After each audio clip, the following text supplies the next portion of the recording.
Invasion's Hunger for Violence Extravaganza! Tonight, we're gonna watch the Vault Hunter take on the Ravenous Wattle Gobbler! Sure. Will the Vault Hunter finally be able to defeat the unbeatable Ravenous Wattle Gobbler?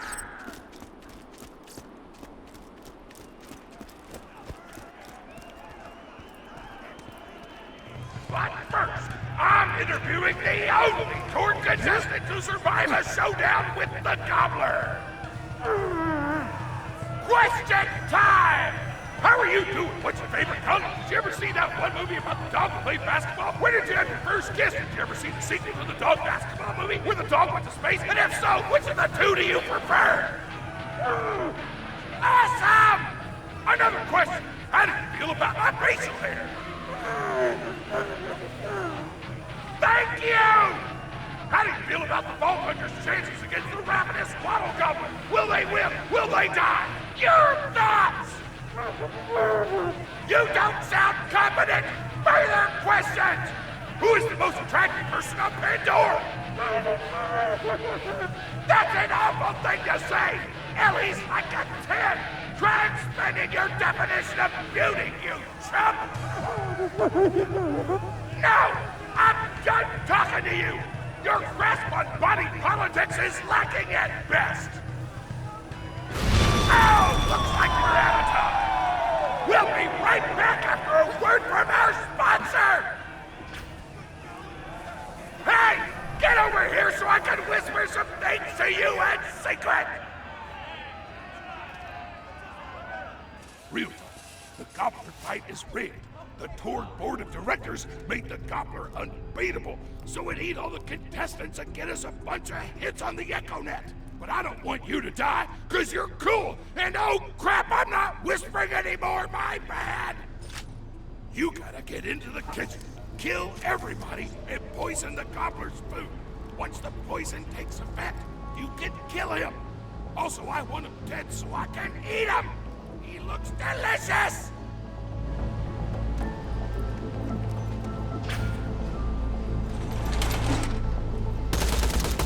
And we're back! The Vault Hunter's in the kitchen, but today there's a new item on the menu. Murder! Vault Hunter, kill the... I've been... Oh!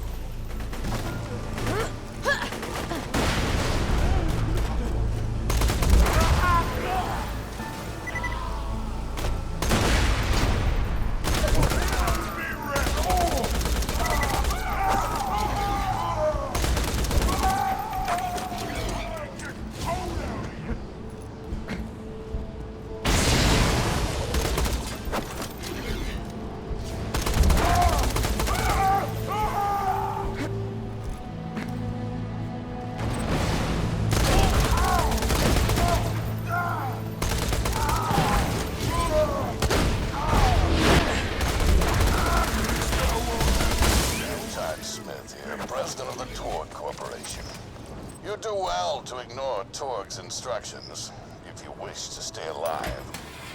With the chefs dead, we can prepare our own meal for the Gobbler! Get to the freezer!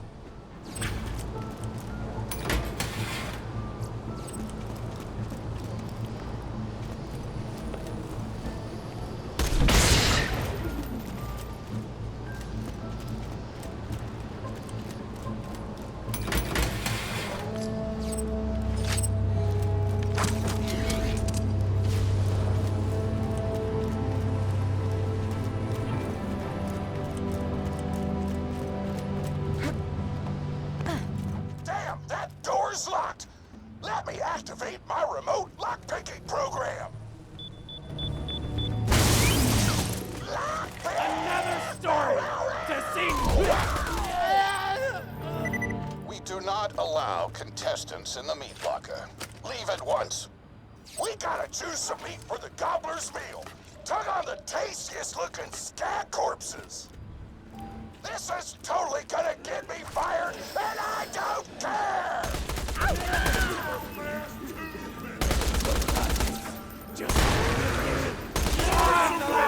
that's it, you two! Solid flavor!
I don't like it. Tributes, get the Vault Hunter out of my kitchen. Enough. Bye now. Dignity! Those dudes didn't stand a chance! You almost feel bad for them, but then you start laughing because you were technically acting in self-defense, so screw them! Violence doesn't solve anything except for all the things it does!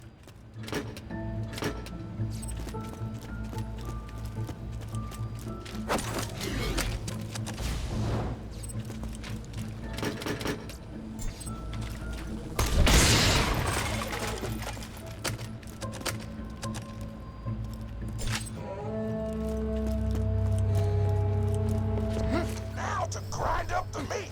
Get to the kitchen!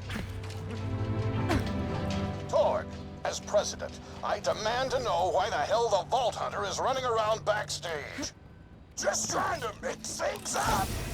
Your job is not to mix things up. Your job is to flex your muscles and do air guitar solos, idiot. Words can hurt!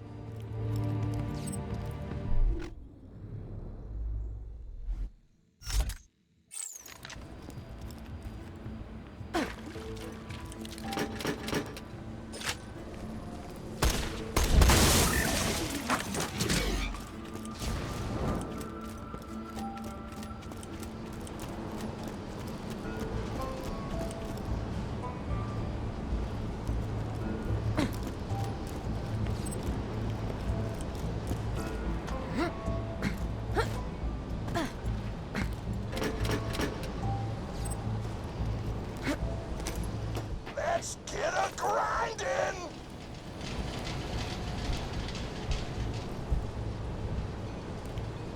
Grinder!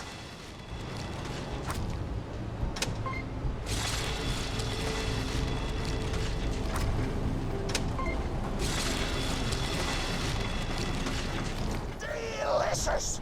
We're nearly done preparing the Gobbler's meal! With the meat prepared, we only need one more ingredient. Deadly poison! Head to the Stabber Jabber nests!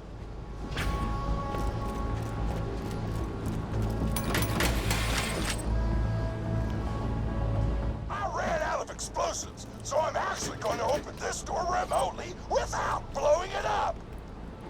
Psych!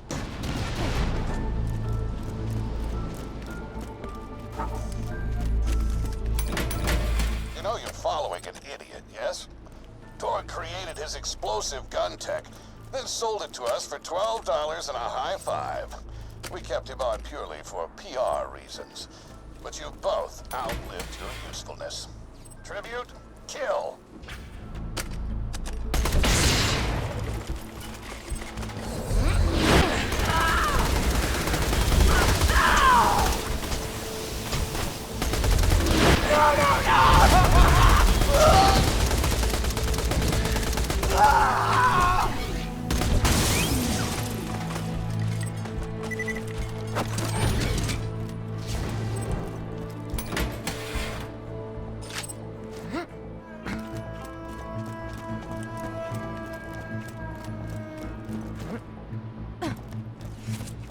When God closes a door, I blow it the f up!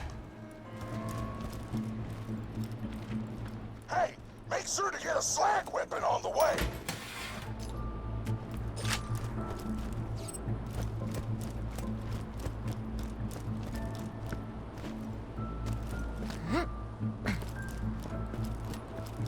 Smack the jabber nest to wake 'em up!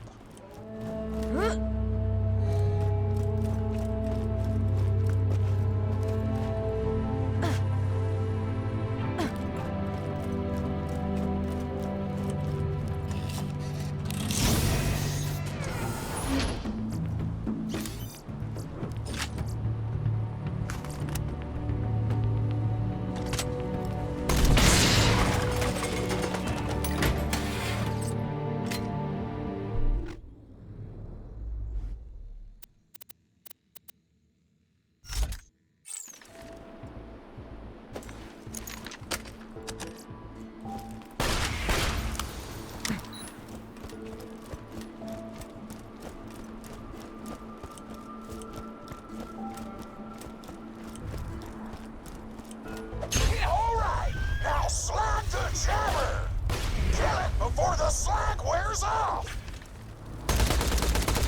You gotta slag the jabbers before you kill them!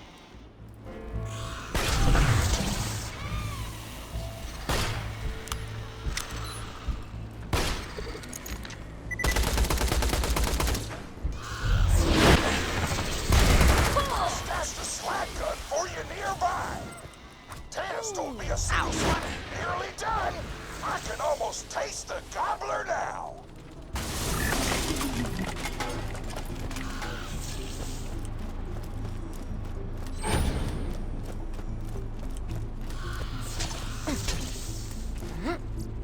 Woo!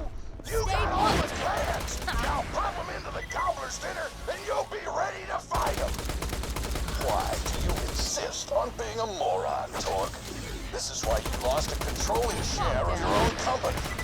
I knew I should have killed you when I had the chance.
Poison glands to the marination vat.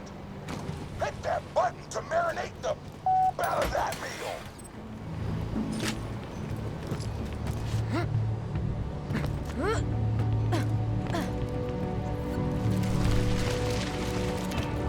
The meal's almost ready. Let's get cooking. Start the conveyor of cookery.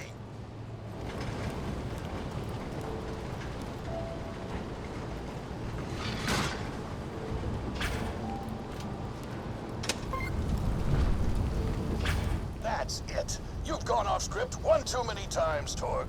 Today's meal is canceled. Chefs, shut down that oven. We can't stop now! Protect the oven! I swear by my abdominal muscles, I will eat the Ravenous Wattle Gobbler! It all ends.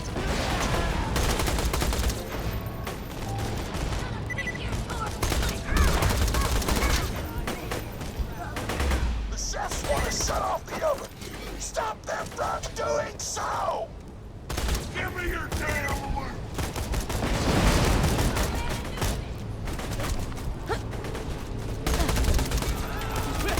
Don't let those food snobs destroy our culinary masterpiece! Start the oven! I will not serve lukewarm food!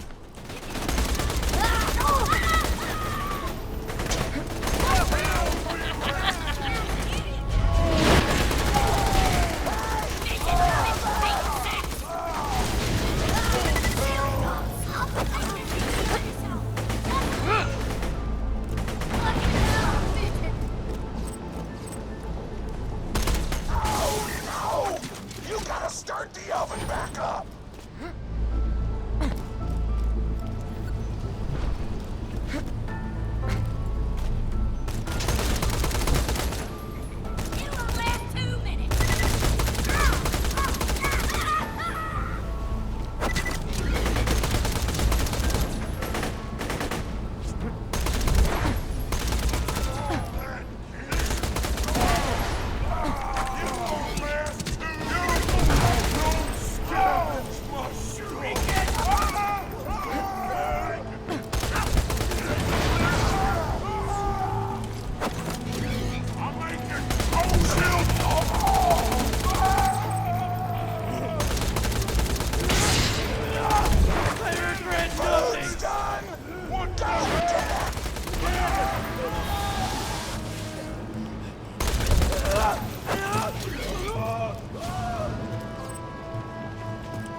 They're aflame with the power of 1,000 nuclear bombs! My mouth is watering so much, you can drown a small village in my cheeks! The taste apocalypse is upon us!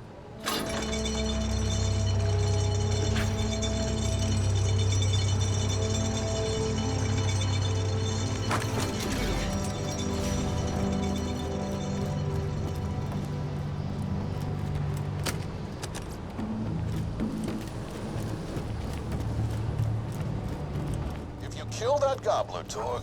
It'll be your last meal. The board of directors and I can guarantee that.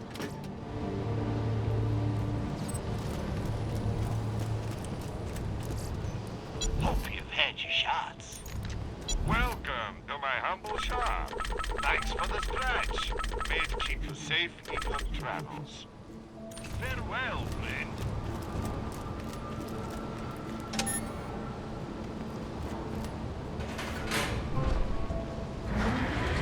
You know why we made the gobbler invincible, Torgue? So you could kill him. After dozens of failed attempts by other contestants, you were supposed to finally kill it on camera while wielding our most expensive guns. You would have looked like a hero. Why be a hero when you can eat one? You are the dumbest person in the world. I paid several other contestants to kill you if the gobbler can't, Vault Hunter. You and Torgue will pay for your idiocy. Here comes the Ravenous Wattle Gobbler! We've replaced this creature's normal food with poison! Let's see if he notices! He took the bait! Now just don't die until the poison takes effect! Wattle Gobbler!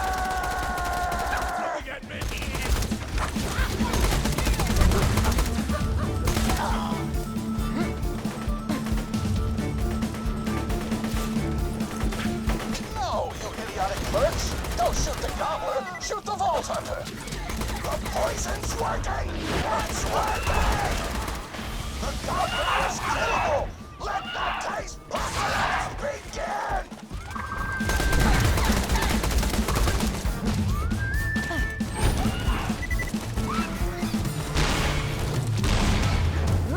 This is your last chance, Torgue. Call this off, or you're out of the company! Well, I'll just work my moxie and blow things up! Pro-boner! I'm gonna eat the food out of this thing! Napkins may or may not be involved! You just disobeyed a direct order from your president, Torgue. You're dead. I am so scared!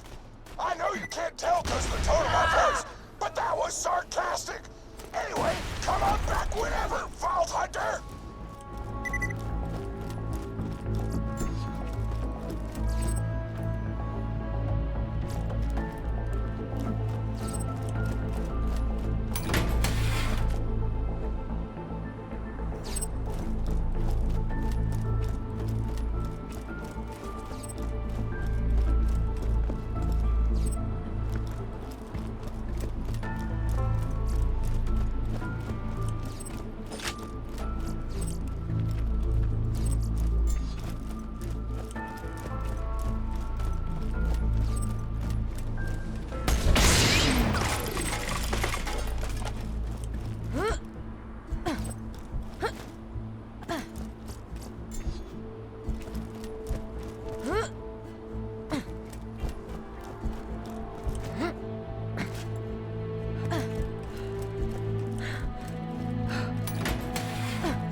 That is lovely.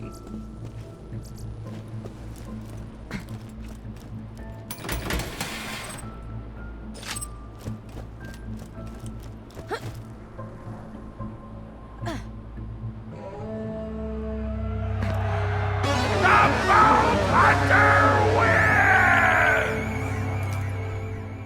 Woo-hoo-hoo! Woo!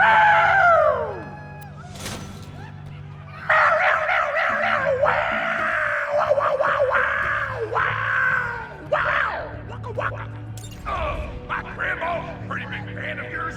Could you go say hi to her?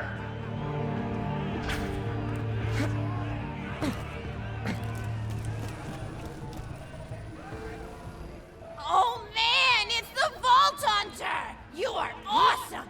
Didn't you fight Terramorphous? I fought a big creature like that once. He was a big whale squid with 100 tentacles. You ever thought anything with tentacles? Oh, of course you have. Terramorphous had tentacles. How silly of me. Now, where was I? I am so sorry. All right, the whale creature. His name was Blowhole the Apocalypse. I called him the Apocalypse for short. And he attacked my hometown of Tsunami's Edge when I was but a little girl. You ever been to Tsunami's Edge? Great town, nice beaches, great food, and the cost of living is just so low. Even being a single grandmother and working part-time in a skag meat processing factory, I was still able to provide for little Mr. Torgue. We may not have been able to afford the finer things in life, like food, but we got by. After all, Mr. Torgue and I didn't have anything but one another after that horrible gas leak blew up the iridium mine, killing my son and his lovely wife. From that day onward, my little Mr. Torgue vowed to conquer explosions themselves in an effort to avenge his fallen parents, and... Ah, man, I've forgotten what I was talking about. Where was... Oh, right! The Blowhole the Apocalypse! So anyway, I was wrestling Blowhole to the ground, and I have my bicep curled around his blueberry throat. Blueberry? Sorry, I meant to say blubbery. I've got blueberries on the brain, I guess. I grow them in my backyard. Mr. Torgue helped me plant them. Thanks again for that, grandson. I love you, Grandma! Anyway, I have my bicep around his blubbery throat, and Mr. Torgue starts crying because he really likes whale squids, and he doesn't want to see me hurt one. They are the princes of the ocean! So I let the whale go after giving it a punch in the eyeball so he'll remember me, and it swam away into the ocean. And then I had Mr. Torgue drive me to the ice cream parlor. He got me Rocky Road, because Rocky Road's my favorite. I'm extremely partial to the way the marshmallows act like little landmines of flavor amidst the battleground of chocolate. What's your favorite flavor of ice cream? Is it pistachio? I bet it's pistachio. Oh, that reminds me! You'll never guess who I saw today! Pistachio the Amazing! He's a magician who studied under Crazy Earl, so he's got that weird mustache, you know, but I saw him make a rack hive disappear. A whole rack hive! I said to Mr. Torgue, Mr. Torgue, wasn't that amazing? And he said, yes, it was, Grandma. Didn't you say that high five? You remember saying that? I remember, Grandma! And we stood in line afterward and got his autograph, and I thought I had it somewhere around here, but it's probably in the attic. I really ought to go up there and clean it out one of these days. I have so many little keepsakes up there. You're paying attention, right? Say, what's my favorite flavor of ice cream? Oh, so you are listening, how wonderful. You're an even better listener than my old pet rack, Beasto. Beasto was such a sweetie. You ever had a pet rack? If you can tame them, they are the sweetest pet you'll ever have. He used to just sit on my shoulder and bite chunks of flesh out of my neck to pass the time. I still remember the way he used to tweet. He went, tweet, tweet. It was so cute. I had a conversation with him once. I said, Mr. Beasto. He liked being called Mr. Beasto. It made him feel like an aristocrat. I said, Mr. Beasto, you're looking very cute today. And he said, oh, thank you, that's so nice. Or he tweeted in a way that made me know that's how he felt. And then he lowered his little head like he was taking a bow. It was adorable. Beasto was my third pet rack. First I had Woody. He got hit by a train. Then I had Anita. She got shot up trying to take vengeance on the train that killed Woody. And then I found Beasto making little poops on the windmill outside our house. After Mr. Torgue and I wrestled her to the ground, I did a flying pile driver off a nearby tower tree, got him straight in the spine and brought him down. We brought him in and fed him some skag steaks until he decided he loved us. I still miss Beasto sometimes. He just died of old age. Racks don't live much longer than a few years, but I treasured the time we had together. Poor Mr. Torgue. When Beasto died, he cried for a week. The kids made fun of him at school, but I told him not to pay them any mind. Being in touch with your emotions is not a character flaw! That's right, High Five. Is something wrong? You look confused, Vault Hunter. Oh, you probably haven't heard anyone call Mr. Torgue High Five before. The world may know him as Mr. Torgue, but the Flexingtons always refer to him using his middle name. It's a Flexington family tradition, after all, to use your grandfather or grandmother's name as your own middle name. And my husband, High Five Flexington, God rest his soul, was the best grandfather Mr. Torgue could have asked for before he passed. He taught Mr. Torgue dang near everything he knew about firearms. Without High Five's teachings, I don't think the Torgue Corporation would exist at all. Gosh, I still remember the first gun Mr. Torgue tried to make after his parents died. A Jacobs shotgun with a stick of dynamite attached to the barrel. Torgue nearly blew his face off, but he got up, dusted his mustache off, and swore that by the time he reached the age of 11, he would make a gun that fired explosions without killing the operator. And by golly, he did! It took a couple of dozen prototypes before he got the right combination of gun parts and explosives, right? But once he did, woo-wee! I'll never forget the plume of smoke that used to be in my neighbor's homestead. They were jerks, though, so it's okay.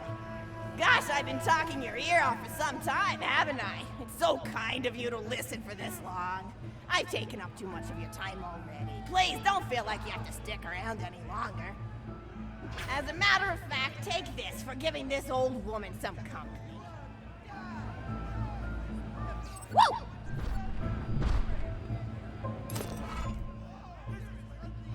You're even more attractive than Mr. Torgue said you were. I've got another story for you, but I'd like to tell it to all of your friends at once. An old lady like me has to save her voice, you know. Oh, you still want to talk with me? How incredibly sweet of you. Say, you'll never guess who I saw today. Captain Scarlet. She was robbing my retirement home with a few other brigands, and I recognized her from her wanted poster, and I said, "Oh, hey, you fought the Vault Hunter, didn't you?" And she bowed all elegantly and said something like, "Indeed I did, madam," and said that you were really good at fighting, and that you beat her fair and square. She didn't seem to harbor much of a grudge about it. Nice girl. You should think about meeting up with her again if you're not shacked up with anybody, you know? I mean, of course, you probably are. Gorgeous hunk of a Vault Hunter like you. I bet you're beating away suitors left and right. Look, you're blushing. Oh, I could just eat you up. Mr. Torgue was so scared of trying to get a date for such a long time. He used to go to parties in high school and just stand in the back without talking to anybody. I am an introvert! I tried to tell him, I said, don't worry about chasing love. If you chase your dreams, then love will follow. See, that's the thing people don't get. You watch Echo films and they're just awful. They teach you that the only way to be with someone is just to pursue them over and over until they decide they like you. In reality, you know when you like someone almost immediately. You can't really convince somebody to fall in love with you. You just look like a stalker. But if you do things that you're interested in, like making guns that explode or killing mercenaries, then people will see that confidence and skill you have and they'll be attracted to it. There's always a fine line between that kind of confidence and narcissism, you know? There's nothing worse than somebody who wants to be famous. I remember when Mr. Torgue first sold his weapons tech to that board of directors, he was pretty egocentric for a while. Taking pictures of himself and posting them to the EchoNet all the time. Trying to hobnob with every celebrity that used his weapons. He came back home one day with a supermodel under each arm and I said, "Mr. Torgue, what are you doing? You've lost sight of who you are. It's been weeks since you actually created a new gun," I said. And it was true. He'd been more obsessed with being well known for doing something great than with actually doing something great. It was a dark point in my life. Thankfully, High Five listened to me and got to work on what would eventually become the Kerblaster. You a fan of the Kerblaster? That was always my favorite. That and the Flacker, which I know a lot of people hate. But there's more to combat than just brute efficiency in this old lady's eyes. Style counts for something. And there's nothing quite like filling the air with tiny little explosions. It's like a fireworks show, except the deaths aren't as sad and unexpected. Actually, that reminds me, now that you're here, I wanted to throw some ideas at you for feedback. I'm a playwright in my spare time, and I'm trying to write a story about an up-and-coming tournament fighter who tries to find love in a gladiatorial arena. And I figure you've got a lot of experience, so your feedback could really be valuable. So the play is called Broken Hearts and Broken Necks. Scene 1. Fade in on an arena just after a battle. Body parts litter the stage.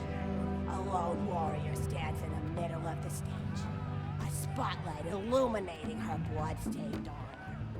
She stands, holding her sword triumphantly aloft. Valkyrie. Is there no warrior who can challenge me? Must I be destined to spend my life as the strongest, the bravest, the most invincible warrior this galaxy has seen? For I am Valkyrie, scourge of the gladiatorial games! Exeunt Valkyrie, as she shakes her head in despair.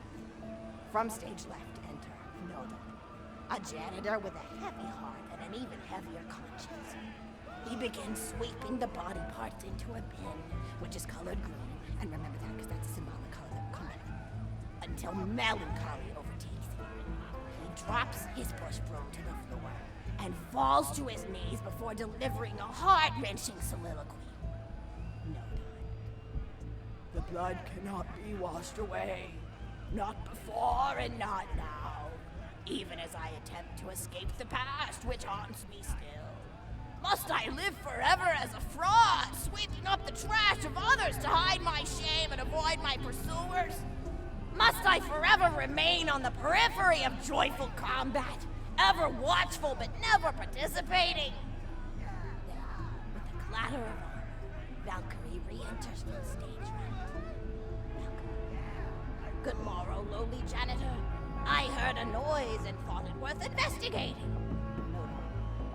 Oh, great Valkyrie, 'twas nothing but the wails of those souls you released from their bodies tonight. Souls that wail in agony as they fly upward to Valhalla. Valkyrie. Fools! What have they to wail about? Their agonies are over, ended at the point of my sword. Mine, however, have only yet begun. For it is lonely at the top, and an unchallenged life is a boring life. Nodon, aside. If only I were able to tell her my true identity, I would give her a fight she would not soon forget. Back to Valkyrie. Yes, ma'am, boredom is the true tragedy. May you one day find challenge in combat. Stupid. Nodon picks up a giant two-armed bastard sword. 27 years of training just so I could stand here and stare at nothing. What is this? Excellent. Nodon. Stage left. Valkyrie. What strength this janitor possessed?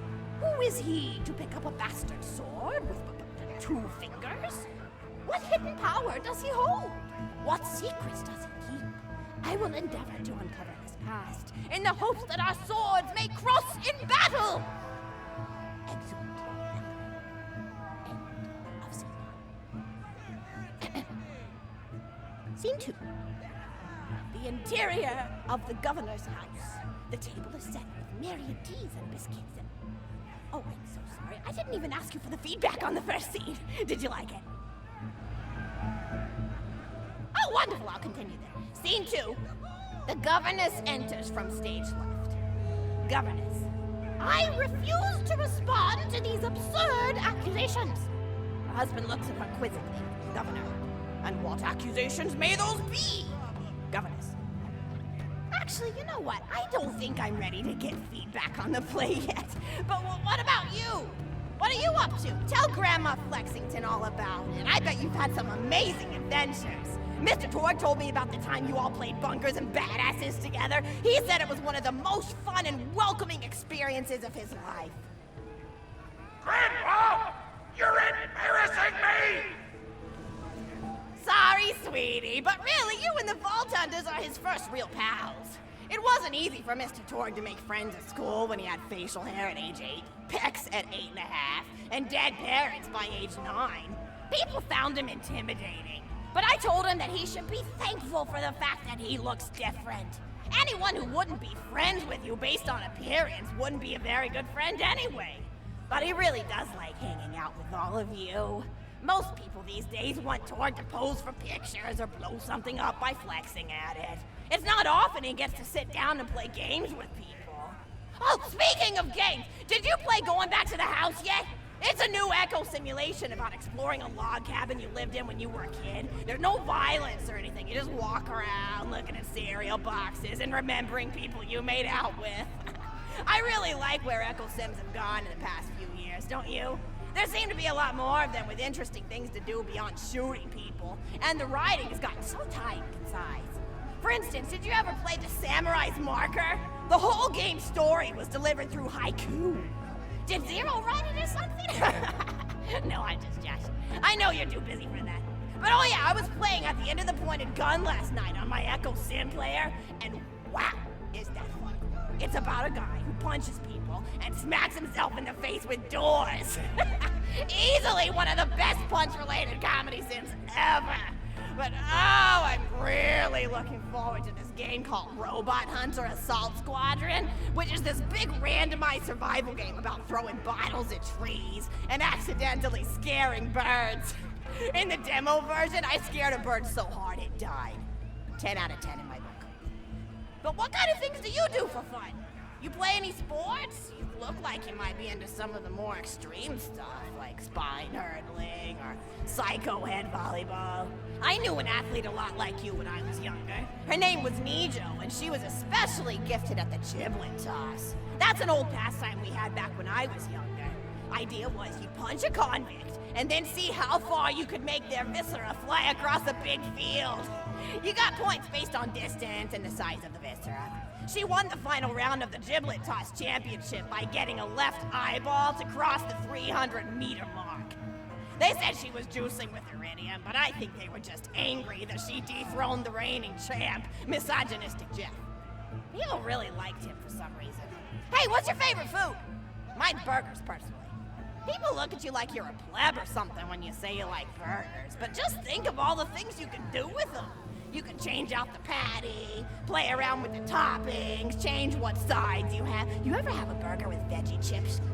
Gosh, I all but forgot about fries for about a year after I discovered the veggie chip combo. And I'm not a vegetarian or anything, but those veggie patties they make on the more upper class worlds are crazy good. Better than real meat if you cook it right. Mr. Torgue tried to be vegetarian once after he saw a fluff bear get run over by a truck. How long did you last again? 12 seconds! Barely even finished the word vegetarian before he lunged at a skag chew I was holding in my left hand. Nearly lost a finger. Granted, he's always been partial to skag chews or skag bacon. Don't know why, since I always felt like skags tasted like old tires and vomit. But to each his own. Taste is a funny thing. People say your taste buds get more refined as time goes on, but they actually get worse and worse. So when Mr. Torgue used to refuse vegetables as a kid, it's because he was actually tasting how awful they were. When we old folks eat vegetables, we're only okay with it because we can't taste all the gross vitamins and stuff. Granted, vitamins are what have kept me going for as long as I've been going. You get enough B12 in your system and you can headbutt a freight train without so much as a bruise. That reminds me, I need to get my pills ready for the rest of the week. I have one of those little metal containers split into different sections for each day. It's really helpful. And the sides are sharp enough that I can use it to ward off burglars if I need to. What else do I have to do this week? Probably head to the bazaar, pick up some frozen spider and flanks. Gotta bring my coat though, because it gets kind of chilly in the freezer section. What else do I need? Oh, I need Schwartzman's candy drops. Gosh, those are delicious. They're so smooth and sweet.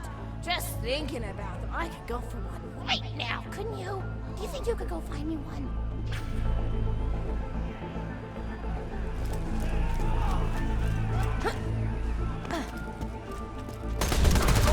Stop. Leave me alone!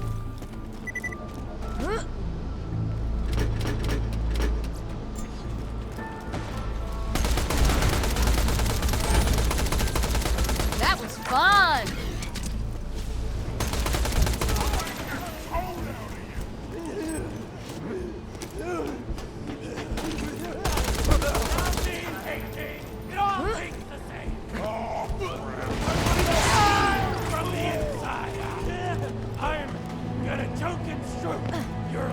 spotted.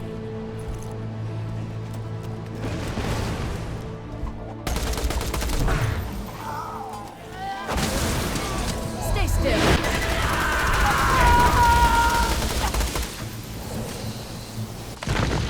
You stop.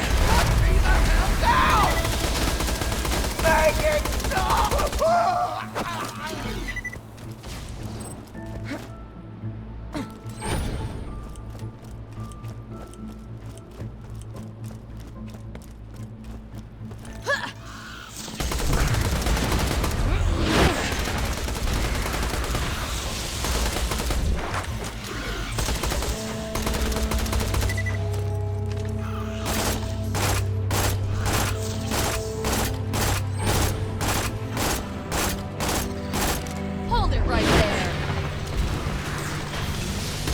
That must have hurt.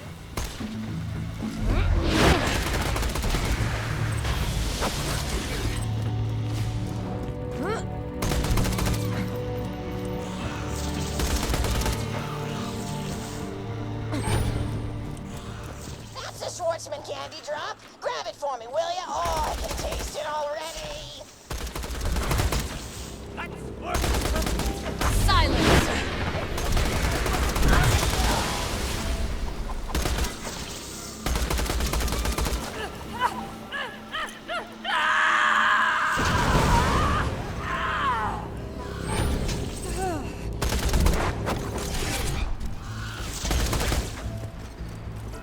Oh, wonderful. Bring it back here and I'll finish my story. And stay down.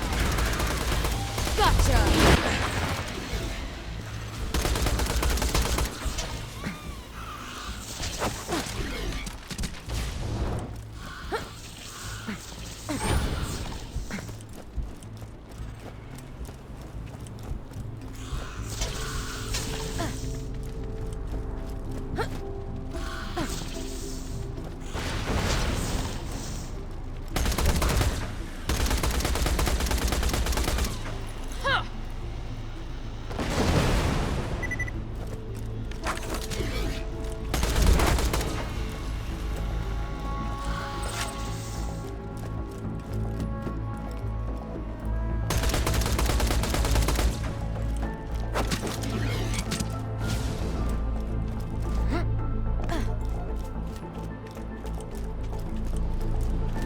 I need another head for my merry-go-round. Yours is perfect.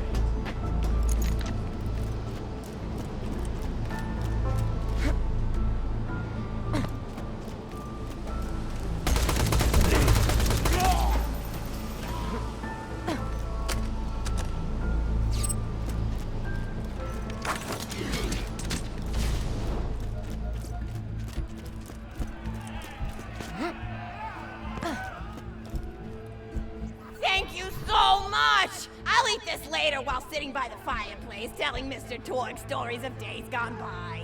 There's just nothing like a good roaring fireplace, is there?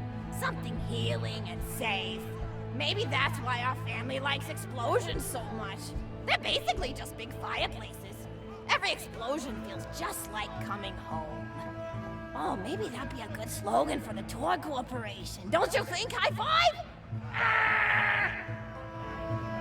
Oh, don't be silly. It's a wonderful slogan and you know it. I used to come up with slogans for a living when I was in my teens. I came up with the jingle for Professor Gunsight's Can't Miss Scopes. How'd it go again? Oh, yeah! If you try to shoot but you miss a lot, then give Professor Gunsight's Scopes a shot. And then they played a gunshot sound effect and someone going, ah! It was cute. But gosh, I've been talking for a while now, haven't I? Thanks for bringing your friends to listen to an old woman ramble for a while. I can't tell you how great it is to have somebody new to talk to, especially a Vault Hunter. Oh, and one more thing. No, actually, that could probably wait. Just something about vaults and the end of the universe. Anyway, here. I always spoil my friends, just like I spoiled my grandson.